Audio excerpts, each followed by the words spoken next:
Hola, mi nombre es Pilar Jiménez y soy presidente de Cirugía General y del Aparato Digestivo en el Hospital General Universitario Reina Sofía de Murcia.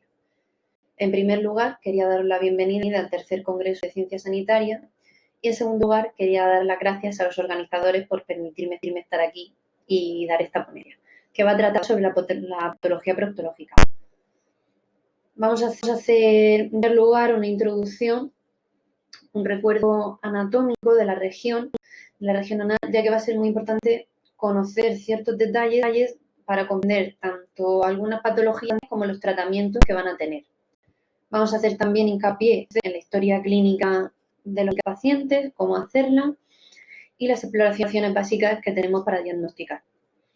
Después hablaremos sobre la patología más frecuente, que es el sangrado anal, la proctalgia, hemorroides, los abscesos, fístulas perianales, las fisuras, sinus pilonidal y un poquito sobre la dermatología de la región anal. En primer lugar, tenemos que el canal anal es la zona distal del tubo digestivo y que va a tener una doble función. Va a contribuir a la continencia, sirviendo de reservorio para las heces y nos sirve para la defecación, que es la emisión voluntaria de las heces. En el canal anal, aunque es una zona pequeña, hay varias estructuras que tenemos que conocer. En primer lugar, el ano, que es la apertura natural del tubo digestivo, con el margen anal, que va a tener una piel con las estructuras del resto de la piel, como son los folículos pilosos, las glándulas, apocrinas, soplinas, y con un epitelio plano, estratificado, queratinizado. Después tenemos la zona del canal anal, en el que tenemos que tener claro un concepto importante. Dividimos el canal anal en el canal anal embriológico, que es el que deriva de la unión ectodérmica y endodérmica del canal anal y lo separa la línea pectínea. Y por otro lado, otro concepto más funcional, que es el canal anal quirúrgico, que es el que está delimitado en vez de por la línea pectínea por el elevador del ano. Es un concepto funcional.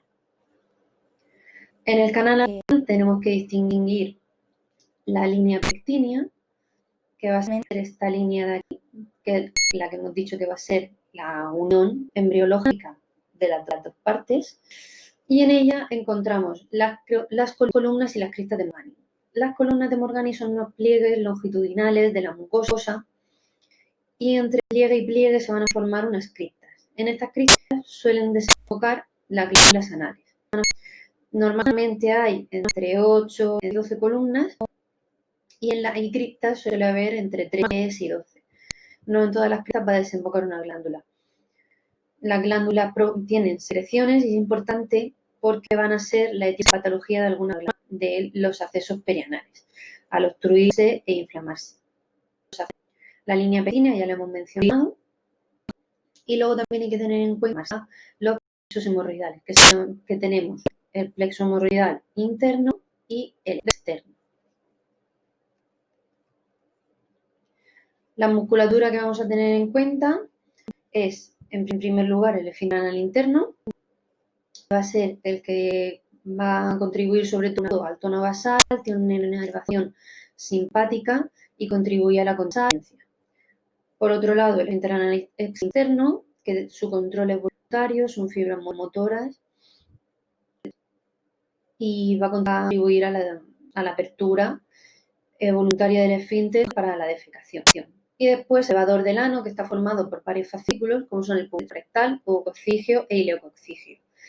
Es importante el pubo rectal, ya que hace una lazada a ambos lados por detrás del recto y va a contribuir a la formación. Los tres músculos, los tres fascículos, contribuyen a la formación del diafragma pélvico, que luego su debilidad va a tener importancia en la continencia y en la defecación. Hay que tener en cuenta los espacios del canal anal, que los vamos a recordar más adelante con la localización de los accesos. Y tenemos, por un lado, el espacio perianal, submucoso, interesfinteriano, isquioanal y subrayador. En esta imagen tenemos representado el esfínter anal interno aquí y aquí el externo, con el elevador del ano. En cuanto a la vascularización, con arterias del canal anal va a proceder de dos arterias, de la mesentérica inferior y de la ilíaca interna.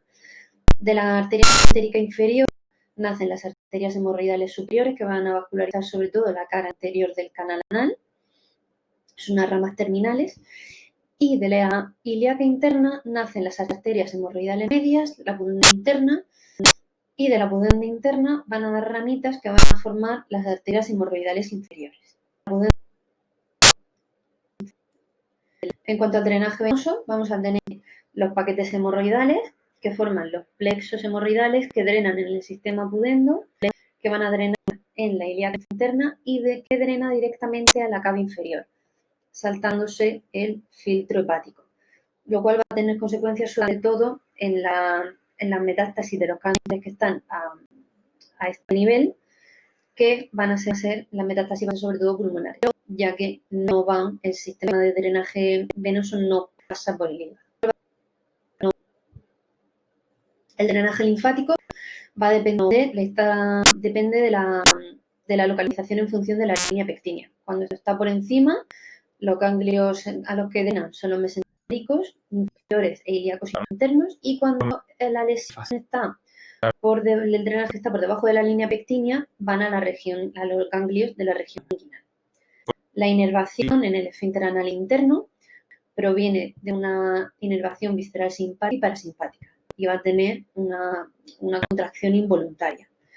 El esfínter anal externo está inervado, tiene una inervación motora por el pudendo interno.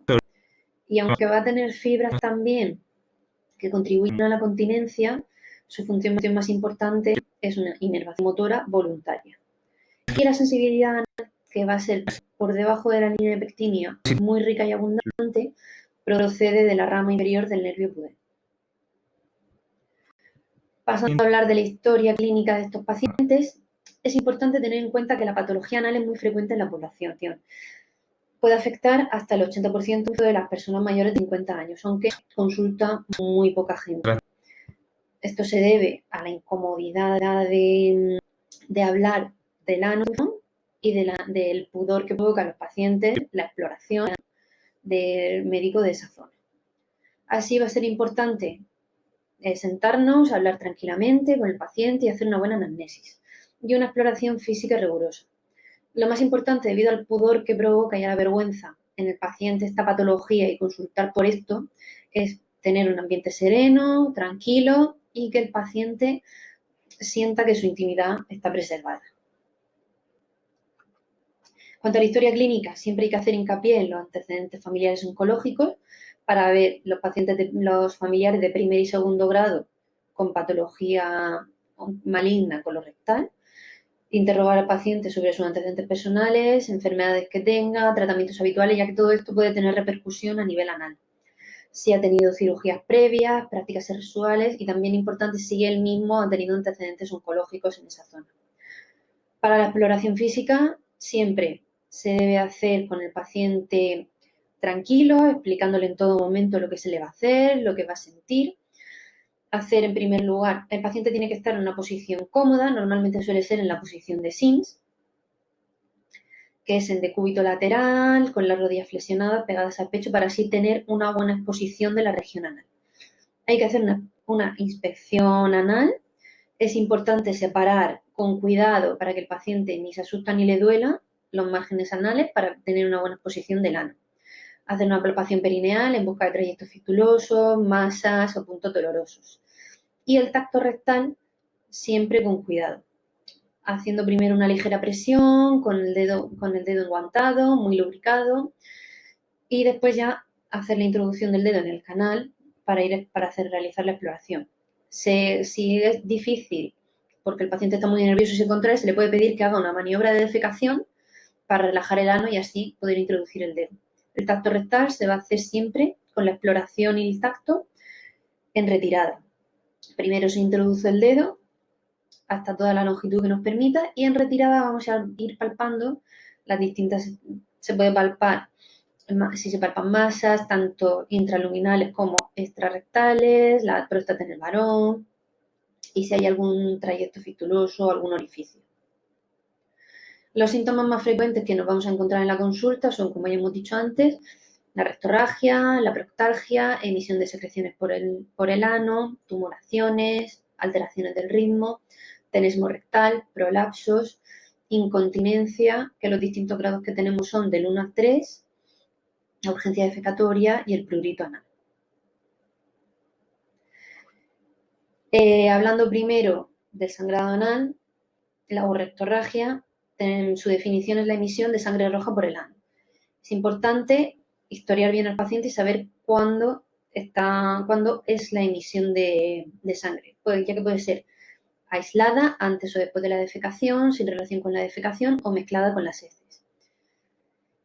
La rectorragia suele afectar a más o menos al 20% de la población. Las causas más frecuentes son las hemorroides, la fisura anal, una rectorragia sin causa aparente y, en menor frecuencia, la enfermedad inflamatoria intestinal, diverticulosis, pólipos y el cáncer colorectal.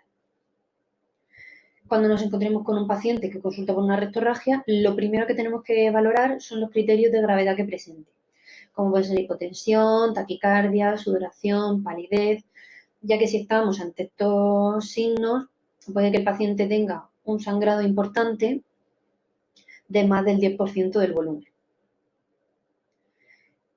Es importante, las patologías más frecuentes que provoquen rectorragia son patologías benignas y con una historia detallada podemos llegar a un diagnóstico de sospecha. Así, las hemorroides internas van a provocar una rectorragia de sangre roja, brillante, al final de la deposición o simplemente al limpiarse, o incluso como unas gotas que caen sobre el inodoro tras la defecación. Y se asocia a la protrusión al defecar. Las hemorroides internas no suelen ser causa de sangrado, a menos que estén trombosadas y hayan producido una ulceración de la piel, por lo que hay un sangrado, si lo hay, que suele ser escaso y normalmente al limpiarse. La fisura anal va a provocar una rectorragia de escasa cuantía al limpiarse y que no se mezcla con las heces, asociado a un dolor muy intenso, normalmente justo después o un rato después de la defecación. Cuando el paciente además nos cuenta otros síntomas como pueden ser el dolor abdominal, alteración del ritmo intestinal, tenesmo, salida de moco, tenemos que sospechar que la patología que va a presentar va a ser más colorectal que una patología benigna del canal anal. Es importante siempre la exploración física, valorar la palidez, la exploración abdominal, una inspección anal externa, como hemos dicho antes, separando con cuidado las nalgas, realizar el tacto rectal para comprobar que no hay ninguna tumoración, si es muy doloroso, como puede ser en el caso de las fisuras, y la clínica que tenemos es de una fisura, a veces es recomendable no realizar el tacto, ya que si el paciente tiene una fisura, le vamos a provocar mucho dolor con la exploración. También tenemos la anuscopia, que nos permite que se puede hacer en la consulta de atención primaria y permite buscar lesiones en el canal anal. Permite ver hemorroides, si hay fisuras, si hay alguna masa que esté bastante distal en el canal. La rectoscopia, que explora, se puede hacer sin preparación, es cómoda para el paciente y se puede explorar hasta unos 8 centímetros del canal anal. Se puede hacer también en la consulta. La sigmoidoscopia flexible, esto ya requiere preparación, permite explorar hasta los 60 centímetros distales del colon. Y la colonoscopia, que ya requiere unos días de dieta sin residuos, enemas, pero ya la ventaja que nos permite es que se suele realizar en una sala de endoscopias con sedación y que permite explorar todo el colon en busca de lesiones, tanto distales como en otros puntos del colon. Y la analítica, que nos va a permitir ver si el paciente tiene anemia, si tenemos analíticas previas, nos va a permitir ver si es de reciente aparición, si es crónica y la evolución que ha tenido, además de valorar otras comorbilidades que pueda presentar el paciente. Cuando estemos con un paciente con una rectorragia, es importante valorar si hay lesiones que nos justifiquen ese sangrado, que sean compatibles con una clínica benigna, y en ese caso lo que tenemos que hacer es aplicar un tratamiento específico de esa causa. En caso de que no mejoren, hay que realizar una colonoscopia para descartar otras patologías.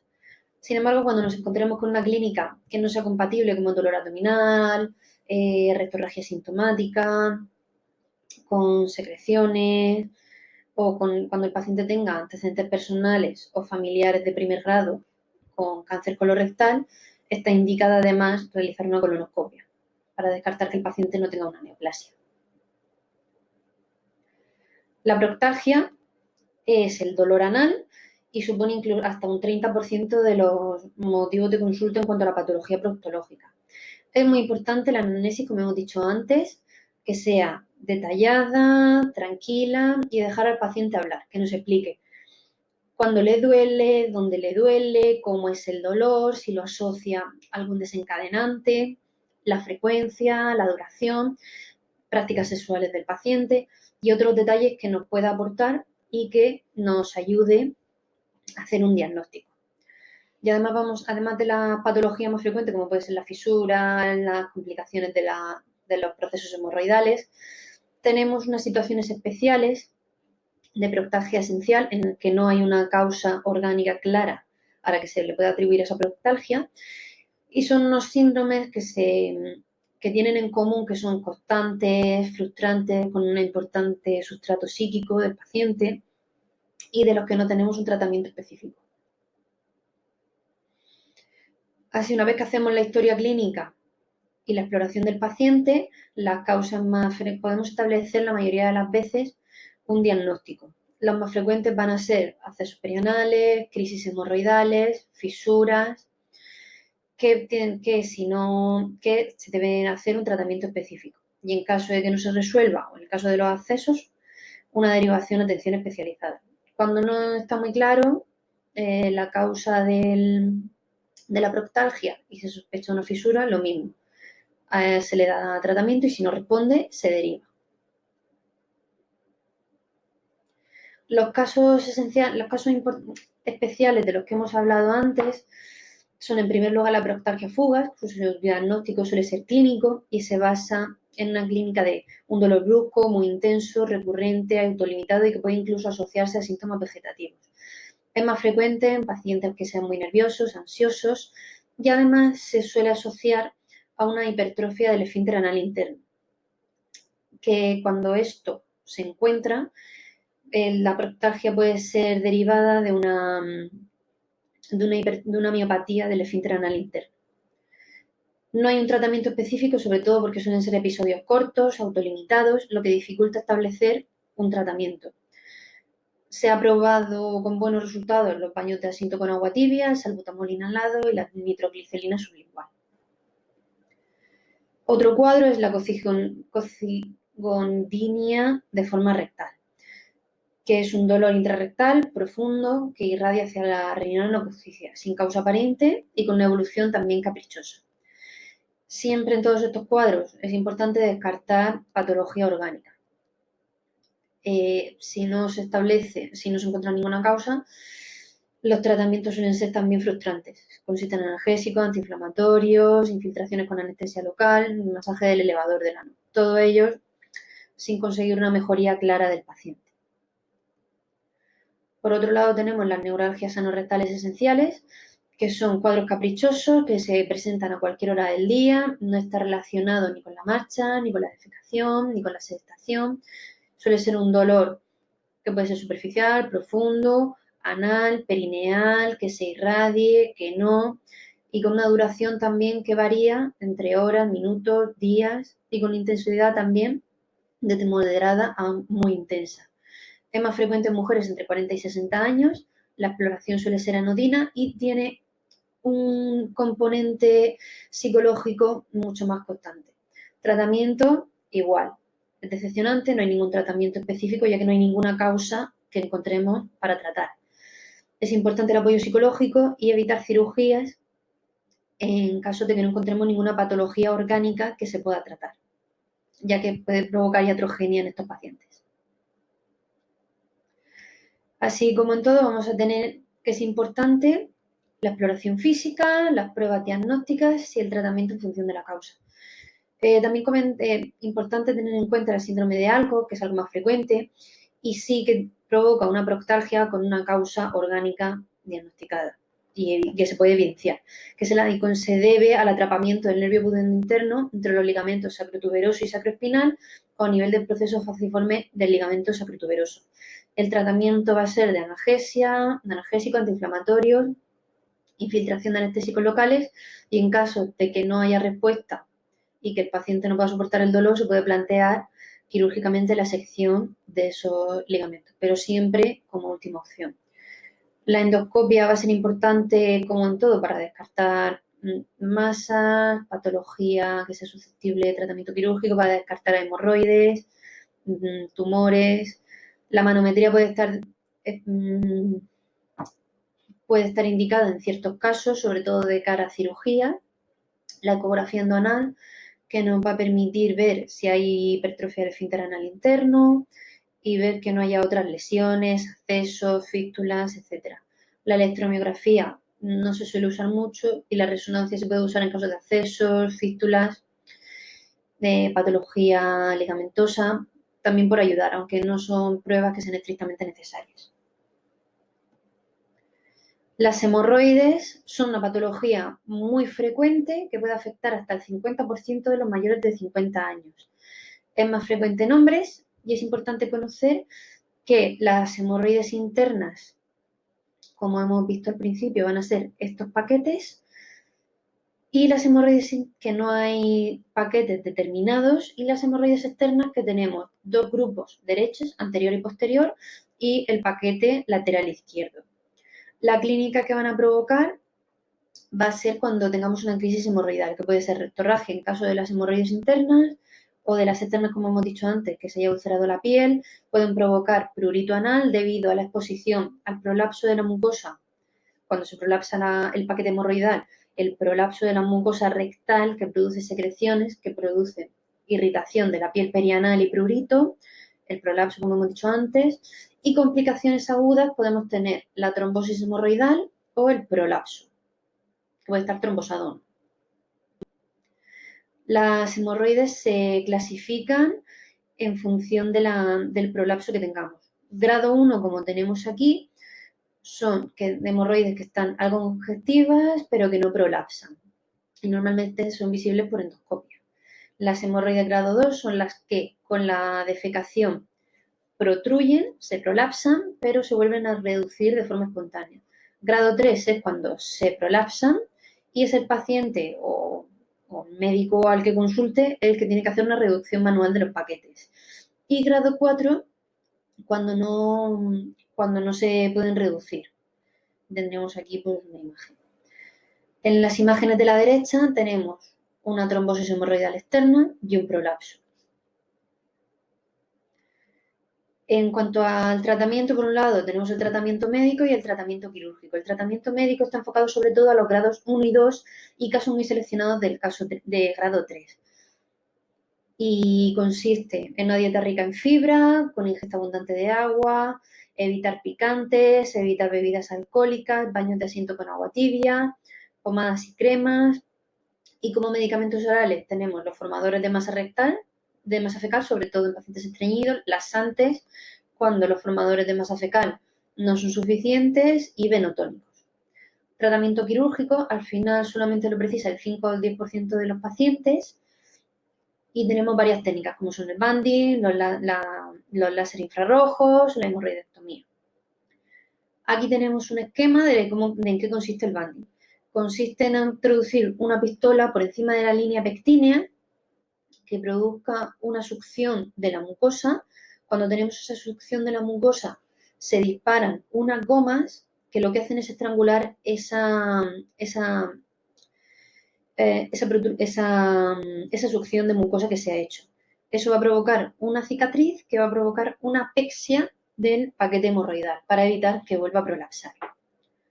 Complicaciones que podemos tener del tratamiento quirúrgico con cualquiera de las técnicas de las hemorroides son el dolor posoperatorio, sangrado, retenciones agudas de orina, son normalmente secundarias al dolor o a la anestesia raquídea, impactación fecal, normalmente también por el temor del paciente a la defecación, por el dolor que le puede provocar.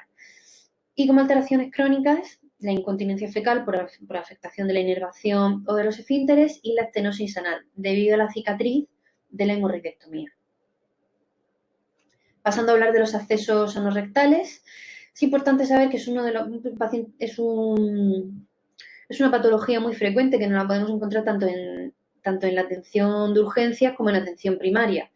Es más frecuente en hombres entre 40 y 60 años y los más frecuentes van a ser los perianal y los isquiorrectales, que si recordamos la imagen del principio de los espacios, son los que se encuentran en el margen anal y en la fosa isquiona. Es importante tener en cuenta los accesos y las fístulas perianales están muy relacionados. Los accesos son procesos agudos de infección de tejidos blancos con formación de colecciones de pus, normalmente secundarios, según la teoría criptogenética de Parkes, por obstrucción de las glándulas del canal anal, que son las que vimos al principio que se enfocaban en las criptas. Los microorganismos más frecuentes son la E. coli, enterococos y bacteroides. Una vez se pasa el proceso agudo del absceso, podemos tener el proceso crónico, que son las fístulas perianales. Aquí tenemos otro esquema de la localización de los esfínteres, de los accesos, que vamos a tener los submucosos, perianal, isquiorrectal, interesfinteriano, en el espacio entre el esfínter anal interno y externo, y los supraelevados. Los supraelevadores son un poco distintos, ya que pueden tener su origen en las glándulas del canal anal o en procesos intraabdominales. Y a veces es necesario realizar TAC de ecografía, con una ecografía endoanal o TAC de pelvis para poder diagnosticarlo bien. Aquí en las imágenes vamos a tener un acceso perianal en el que se ve una masa fluctuante, que es donde está la colección de pus, que se puede drenar con anestesia local, o hay casos en los que si el paciente está con mucho dolor y lo prefiere, también se puede hacer más cómodo en quirófano. Y los accesos isquionales, que sí que suelen tener, más que una zona fluctuante clara, un gran componente inflamatorio, que sí que se suele hacer el drenaje en quirófano. También tener en cuenta cuando tenemos un acceso perianal, lo importante es hacer el drenaje de pus. Y después, en función del estado clínico del paciente, los cambios inflamatorios que tengamos alrededor, valoraremos si necesita además añadirle antibioterapia o no. Como hemos dicho, los accesos perianales son la presentación aguda y la presentación crónica van a ser las fístulas perianales. Hay veces que en quirófano podemos identificar el orificio fistuloso interno o externo. Una vez que hacemos el drenaje, es controvertido tutorizar esos trayectos fistulosos, ya que podemos crear falsas vías. Si lo identificamos y es fácilmente tutorizable, se puede pasar un setón laxo, además de hacer el drenaje y la limpieza de esa cavidad, y dejarlo pasado y más adelante ver cómo cicatrizan y la fístula que queda. Ante la duda, es mejor no hacerlo para evitar iatrogenia de los esfínteres. A la hora de drenar los accesos que están submucosos o interesfinterianos, la manera de drenarlos va a ser endoanal, mientras que los accesos que están perianales y en la fosa isquiorrectal van a ser normalmente por una incisión externa. En cuanto a los supraelevadores, pues va a depender si se puede hacer por vía endoanal o hay veces que aunque es más raro, que tiene que ser por vía abdominal. Por eso estos accesos deben operarse bajo anestesia general. Cuando tenemos un acceso perianal que evoluciona mucho o una infección de la zona perineal, podemos encontrarnos ante casos de gangrena de Fournier, que es una fascitis necrotizante de la zona perianal y genital. Es una infección muy grave que puede provocar que el paciente esté séptico, incluso que sea exitus, incluso en horas. El paciente se pone séptico y se ponen muy malos.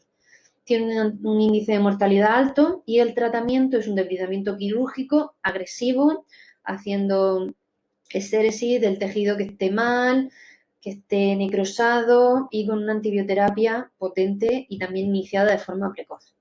Aquí tenemos unas imágenes de un caso nuestro de una gangrena de Fournier. Por suerte el paciente ha ido bien, pero claro, se ha tenido que realizar estéresis de bastante tejido de toda esta zona.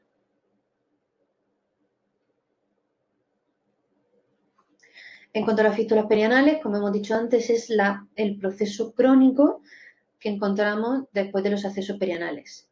Es más frecuente en hombres, también entre 30 y 60 años, y pueden tener una evolución tórpida y hacer que el paciente consulte varias veces. Es una situación crónica y vamos a tener, por un lado, las fístulas submucosas, que aquí no aparecen en el esquema, pero son las que tendrían un trayecto de esta manera, sin afectar a los esfínteres. Fístulas interesfinterianas, que aparecen entre el 20 y el 60% de los pacientes. Transesfinterianas, cuando tienen un recorrido que atraviesa los dos esfínteres, el interno y el externo. Supraesfinterianas, que son menos frecuentes, están entre el 4 y el 20%, y extraesfinterianas, que son las menos frecuentes y ocurren entre el 1 y el 7%. El diagnóstico lo vamos a dar normalmente mediante una exploración física, haciendo una inspección anal, en la que a veces se identifica el OFE, tacto rectal, que a veces se puede palpar el OFI, que son el orificio fistuloso externo y el orificio fistuloso interno, y mediante la palpación de la zona perineal, que a veces pues, se palpan los trayectos indurados del trayecto fistuloso. Con la anuscopia nos va a permitir ver en muchas ocasiones el orificio fistuloso interno. La ecografía endoanal nos ayuda sobre todo a planificar la altura de la fístula, la complejidad, si afecta al aparato esfinteriano, sobre todo de cara a plantear y a planificar la cirugía de ese paciente. Resonancia en caso de que haya duda o que pueda tener otros trayectos anómalos, y la manometría no rectal también importante sobre todo de cara a planificar la cirugía, como puede ser en fístulas en mujeres, especialmente en mujeres jóvenes o que hayan tenido partos, ya que todo eso suponemos que, además de que la mujer tiene un esfínter más fino, los partos y la situación del embarazo debilita el suelo pélvico. Cuando no veamos claramente el trayecto, nos podemos basar en la ley de Gutzall, que establece el trayecto más probable de los trayectos fistulosos. Cuando tenemos fístulas en que los OFEs y el OFI están anteriores, normalmente van a tener un trayecto rectilíneo o radial. Y cuando están en posterior suelen tener un trayecto curvilíneo. Aquí vemos una imagen en la que se identifica el orificio fistuloso externo. Según la ley de Gutzall, tendría un trayecto radial hacia el ano, ya que aquí esta parte va a ser anterior y esto posterior, pero aquí no evidenciamos de momento ningún orificio fistuloso interno. Hay que realizar la palpación para ver si se puede palpar el trayecto, y mediante la anuscopia a veces se visualiza el orificio fistuloso interno. En caso de que no lo encontremos, se puede inyectar agua oxigenada diluida. Esto se hace sobre todo en quirófano para tutorizarlos, y así podemos detectar dónde está el orificio fistuloso interno. En quirófano es importante, una vez que evidenciamos dónde están los orificios, tutorizar el trayecto, que se suele realizar con estilete. Como hemos dicho antes, en el caso de los accesos es un paso que hay que hacer con mucho cuidado para no crear falsas vías, ya que si a lo mejor el paciente tiene una fístula simple con un solo trayecto, si nosotros tutorizamos y forzamos la introducción del estilete por un camino que no es el suyo, podemos crear un trayecto fistuloso secundario. Todo eso va a ser complicaciones para el paciente y para la cirugía, ya que va a tener recidiva. El tratamiento de las fístulas perianales va a ser normalmente quirúrgico. Entre las técnicas que tenemos está la fistulotomía, que se suele usar en fístulas subcutáneas, interesfinterianas o transesfinterianas bajas. Consiste, como hemos dicho antes, siempre, en primer lugar, se tutoriza el trayecto, se hace una incisión sobre el trayecto, se legra la cavidad, se limpia y se hace una sutura continua con un material reabsorbible para fijar los bordes de la piel al fondo del trayecto fistuloso, que es una marsupialización, que esto también hace que recidive menos el trayecto y que cicatrice mejor. En casos de fístulas complejas, recidivadas, con peligro para la continencia, o incluso cuando estamos ante un acceso y conseguimos evidenciar el trayecto, tenemos la opción de colocar un setón laxo. que también hace que el trayecto se tutorice, que en caso de que haya infección, pus, el líquido que se pueda retener, salga y no provoque un acceso perianal en el paciente. A ver, puede ser un tratamiento transitorio hasta que el trayecto tenga menos inflamación, incluso cicatrice un poco, o en casos complejos que el paciente no se quiera operar, un tratamiento definitivo.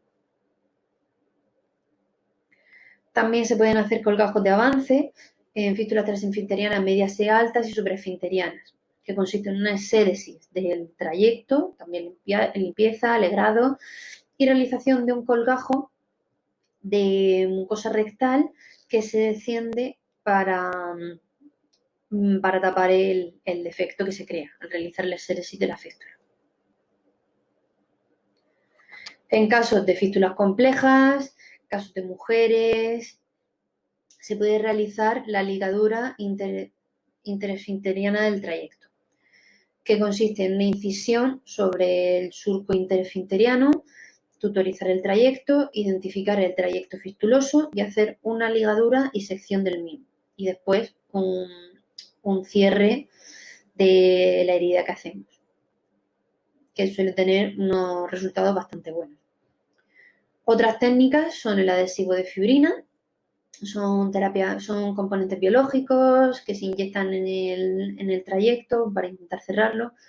También tapones de mucosa de intestino delgado porcino liofilizado o el láser filar, que esta terapia consiste en tutorizar el trayecto fistuloso e ir pasando una sonda con un láser de pulsaciones que lo que hace es quemar el trayecto y que cicatrice y se cierre.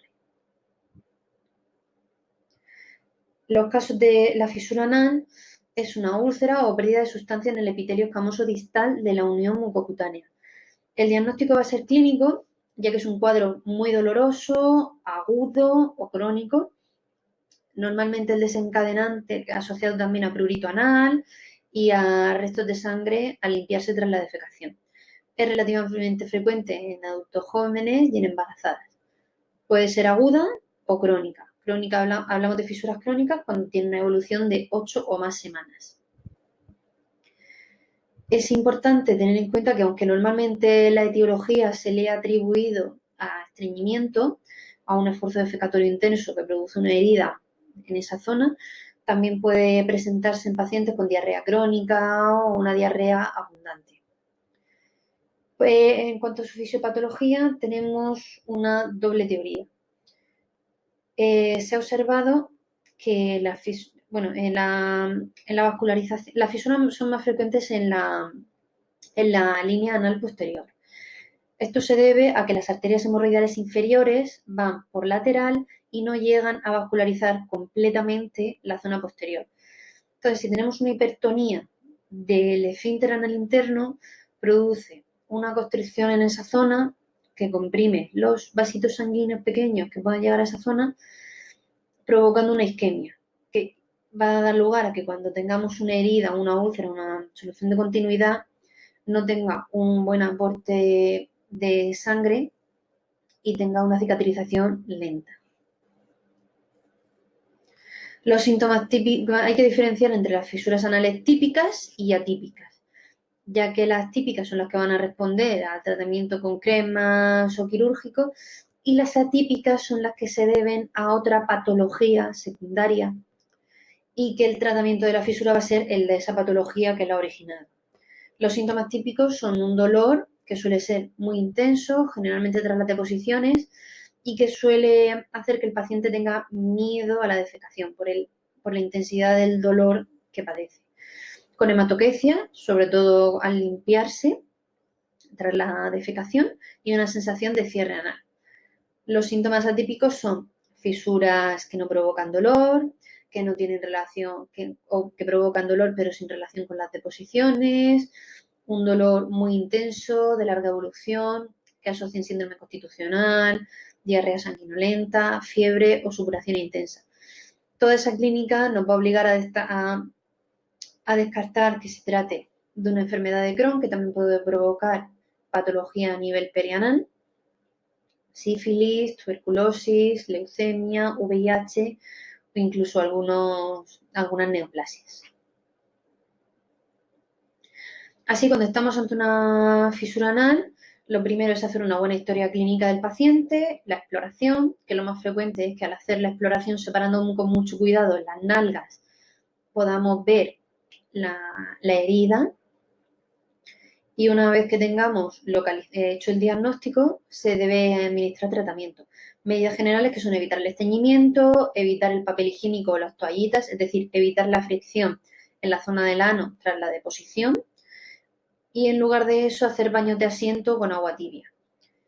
Mucha fibra, mucha agua, en caso de que sea necesario, formadores de masa fecal, laxantes y asociar cremas con nitritos, que suele ser el Roctogesic o el Diltiazem. Estas cremas lo que hacen es una relajación del esfínter anal interno que hace que pueda tener más vascularización y ayudar a la cicatrización. Estas cremas se suelen administrar en muy poca cantidad, 2 veces al día y hasta 8 semanas, ya que el efecto suele ser lento. En caso de que el paciente en ese tiempo no mejore, se debe administrar, si le hemos administrado una de las cremas, pasar a la otra y remitir al especialista para que valore otro tratamiento. Es importante avisar a los pacientes de que se pongan poca cantidad porque si no pueden tener cefaleas importantes. En cuanto al tratamiento quirúrgico de estos pacientes, tenemos, en primer lugar, se suele intentar ir de menos a más agresivo. Además de las medidas generales que ya he comentado, tenemos la esfinterotomía química, administrando toxina botulínica. Y otra opción es la esfinterotomía lateral interna, que es el esquema que tenemos aquí en la presentación, que consiste en hacer una incisión a nivel del surco interesfinteriano, localizar el esfínter anal interno y hacer una sección que no suele ser completa. Eso va a hacer que tenga menor tono y, como hemos dicho antes, ayudar a la vascularización, ya que esa cicatriz, que esa herida tenga aporte sanguíneo y se cure. En cuanto al sinus pilonidal, es otra patología también muy frecuente que solemos ver bastante en urgencias. Puede afectar hasta el 0,7% de la población, más frecuente en adolescentes y adultos jóvenes, con una relación de hombre-mujer de 4 a 1. La etiología del sinus pilonidal es un acceso normalmente crónico que se localiza en la región anococcígea. Su etiología va a estar, hay 2 teorías. Por un lado, que sea una obstrucción de un folículo piloso, como vemos aquí en esta imagen, y que provoque una infección de esa glándula con el posterior acceso. O la formación de esa cavidad que después se va a quedar con una infección crónica. O la inclusión dérmica de un folículo piloso. Todo esto, cuando se hace, es muy frecuente tener que, tanto en la forma crónica como en la forma aguda, que haya salida de pelos por los orificios o en la incisión de drenaje cuando está cesificado.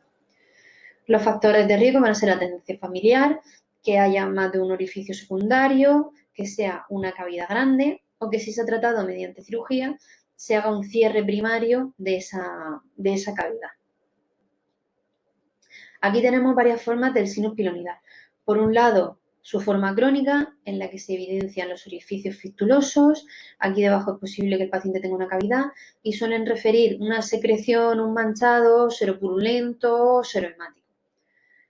Cuando se accesifica y se infecta, vamos a tener una tumoración muy dolorosa, a veces pueden presentar fiebre en la zona sacrococcígea, en el pliegue interglúteo.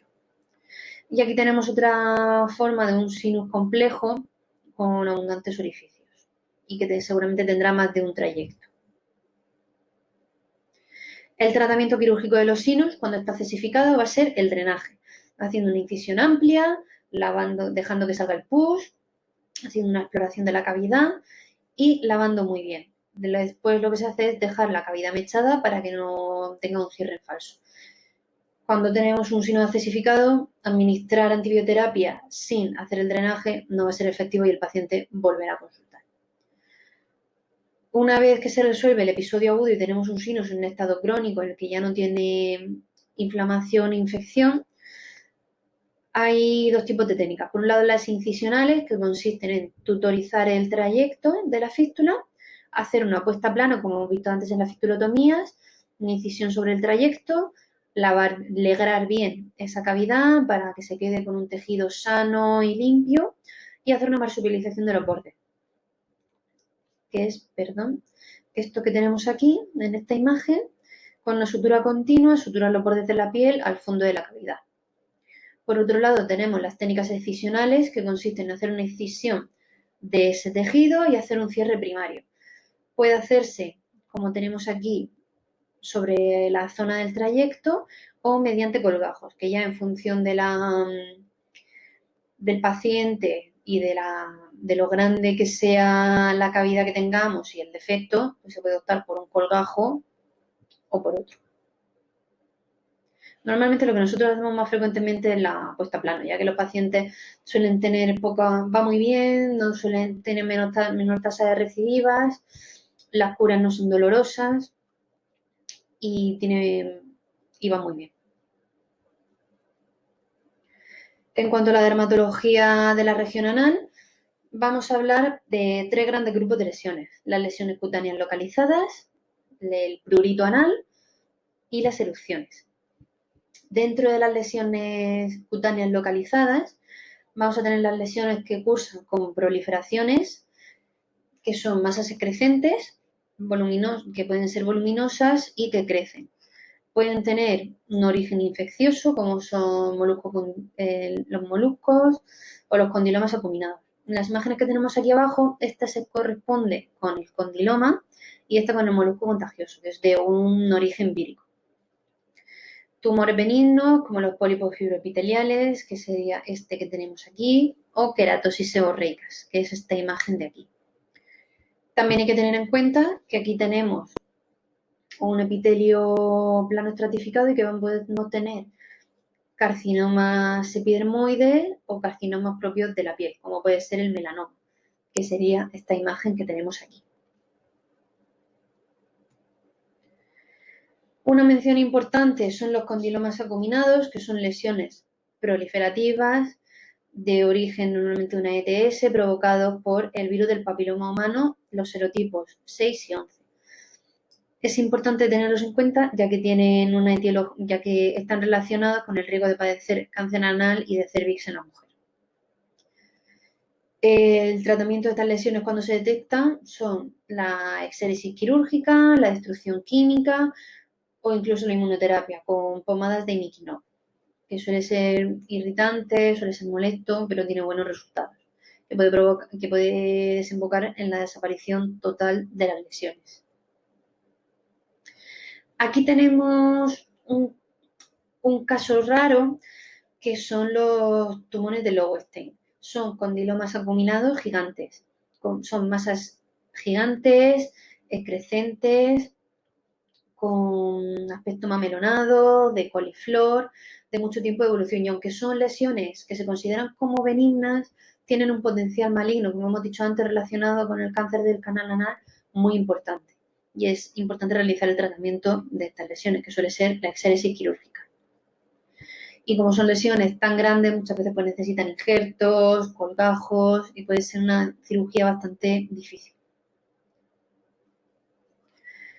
Por otro lado, dentro de las lesiones cutáneas localizadas, tenemos las pigmentaciones, que pueden ser hipopigmentaciones, como las que vemos asociadas en los casos de vitíligo, o hiperpigmentaciones, que pueden ser secundarias a radioterapia, cambios inflamatorios crónicos, pero bueno, no suelen tener mayor importancia.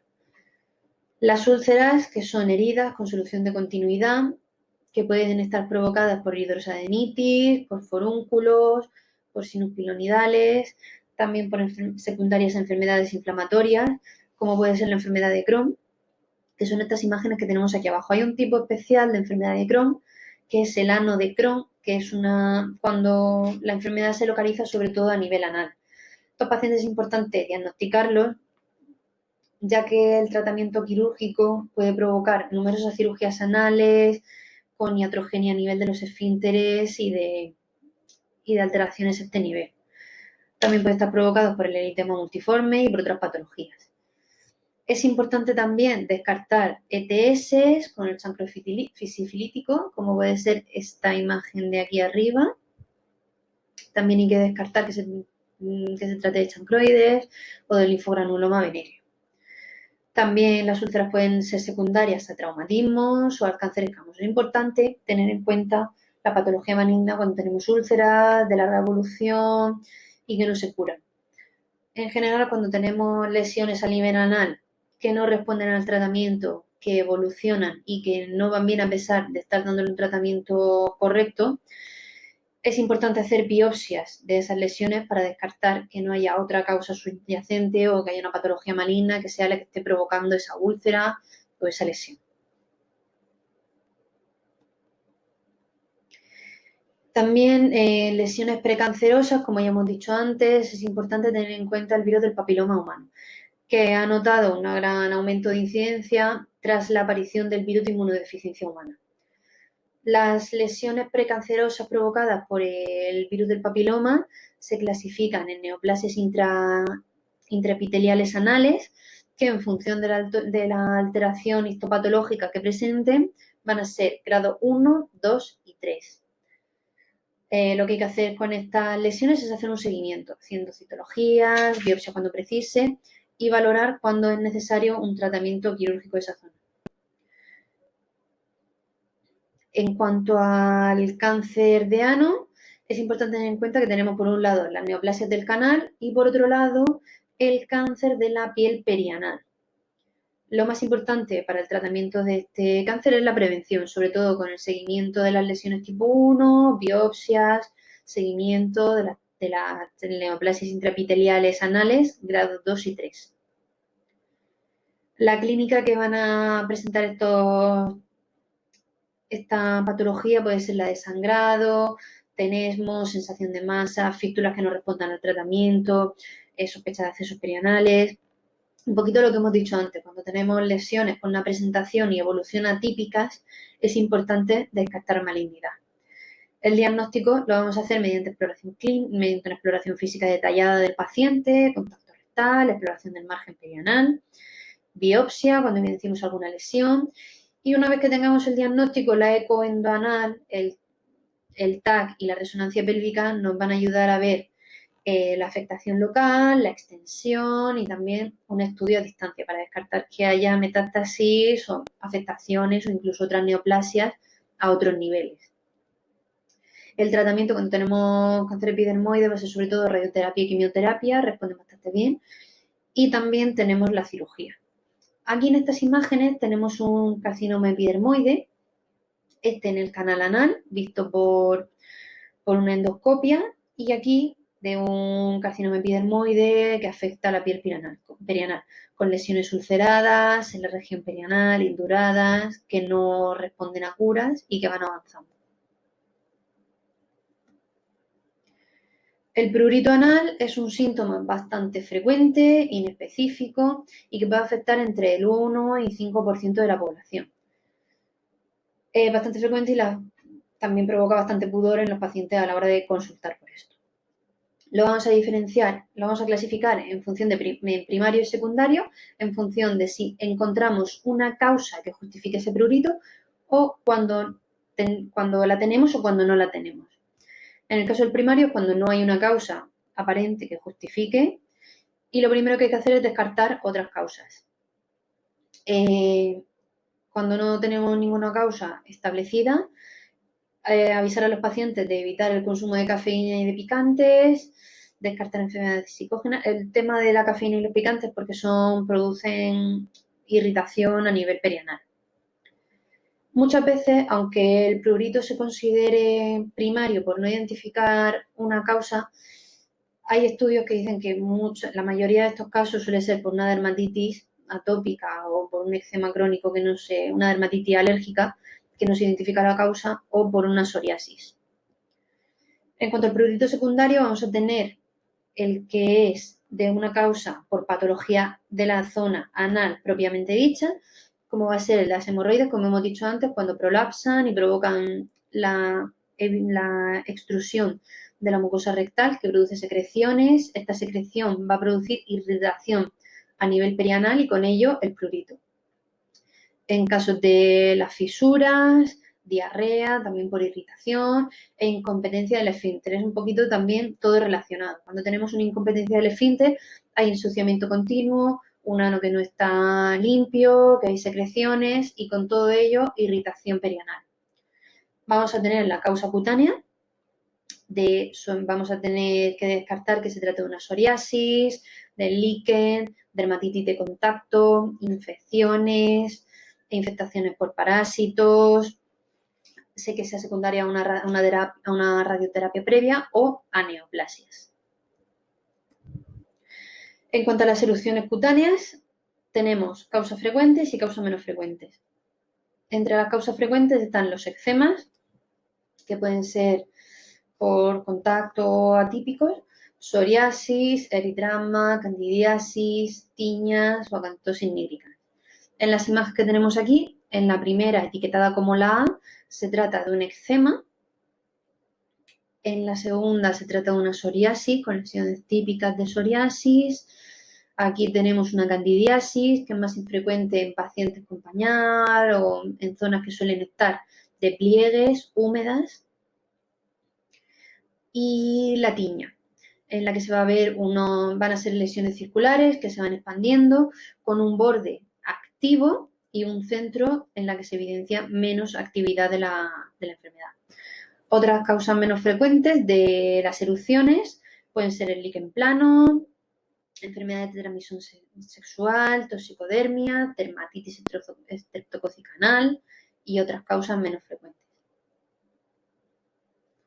Así, cuando nos encontramos ante una erupción cutánea, ¿qué tenemos que hacer? Siempre avisar al paciente de que cada vez que tenga que defecar es muy importante que la higiene y la limpieza sea con suavidad, usando solamente agua tras las defecaciones y secando muy bien la zona, evitando las fricciones, preferiblemente con agua tibia, ya que esto le va a aliviar. Si hay lesiones que sean susceptibles de tratamiento con corticoides, intentar utilizar corticoides nuevos o otros tratamientos ahorradores de corticoides, como puede ser la calcineurin. En caso de que no tengamos muy claro si se trata de una lesión por una psoriasis o por una infección fúngica o bacteriana, hay preparados comerciales que incluyen corticoides y antibióticos, corticoides antifúngicos y hay algunos incluso que contienen las tres cosas. Y en caso de no presentar mejoría a los 7 días de tratamiento, como hemos dicho antes, plantearnos otro diagnóstico o remitirlo a una valoración por el especialista. Importante avisar de cosas que no hacer. Abusar de los corticoides, ya que esto lo que va a hacer es provocar que la piel, la epidermis, sea todavía más delicada aumentar el prurito y favorecer que se produzcan erosiones y ulceraciones en la zona perianal. También evitar aplicar múltiples tratamientos porque no vamos a saber cuál es el que ha ocasionado la mejoría del paciente. Y también evitar abusar de productos de higiene como las toallitas húmedas, jabones agresivos o otro tipo de lavado, porque van a hacer que se altere la piel, que es una zona delicada y que empeore aún más la clínica del paciente. Así como claves del abordaje de las lesiones anales dentro de la dermatología, es importante saber que la mayoría de los procesos cutáneos que aparecen en el ano son dermatosis comunes, con una presentación clínica similar al resto de la piel del cuerpo. Es muy importante la historia clínica y realizar una buena exploración física, ya que muchas veces serán suficientes para establecer un diagnóstico correcto de lo que le está pasando a nuestro paciente. En caso de que haya lesiones proliferativas, que pueden ser muy diversas, las más importantes por su relación con el cáncer, tanto a nivel anal como de cérvix, van a ser los condilomas, que deben ser tratados siempre. El prurito anal no suele ser idiopático, esto es bastante raro.